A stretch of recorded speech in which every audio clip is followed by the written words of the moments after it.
RRB NTPC graduate level 2025 CBT 1-এ profit and loss থেকে আসা এই গুরুত্বপূর্ণ কোশ্চেন, যেটা নেক্সট পরীক্ষায় আসতে পারে।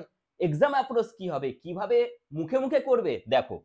প্রথমেই বলে দিয়েছে যে একজন দোকানদার তার পণ্যের ক্রয় মূল্যের চেয়ে X% বেশি দামে ধার্য করেন এবং 16% ছাড়ে বিক্রি করেন, তারপরেও 68% লাভ হয়। কিভাবে করব আমরা, দেখো। ধরে নাও যে সেই দোকানদার সিপি অর্থাৎ 100 টাকা দিয়ে দ্রব্যটি কিনেছে, তাহলে লাভ হবে যেহেতু বলেছে, তাহলে এই দ্রব্যটা কত টাকায় বিক্রি করতে হবে তাকে? সেলিং প্রাইস হবে 68% লাভ, 100 টাকায় 68 টাকা বেশি, মানে 168 টাকা।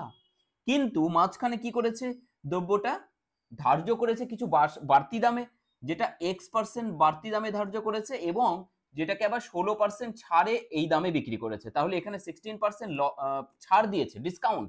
তাহলে 168 যদি বিক্রয় মূল্য হয়, তাহলে কত টাকার উপরে এটা ছাড় দেওয়ার পরে বিক্রয় মূল্য হয়েছে?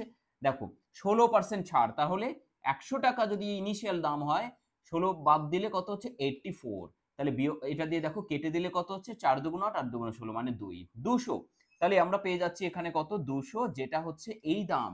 তাহলে 200 টাকা দাম X% বাড়ানোর পরে, তার মানে কি X এর মান 100%, কারণ 100% বেড়েই 100 প্লাস 100 মানে 200 টাকা দাম হয়েছে। সো কারেক্ট অ্যান্সার হয়ে যাচ্ছে আমাদের option B, 100 is the correct answer.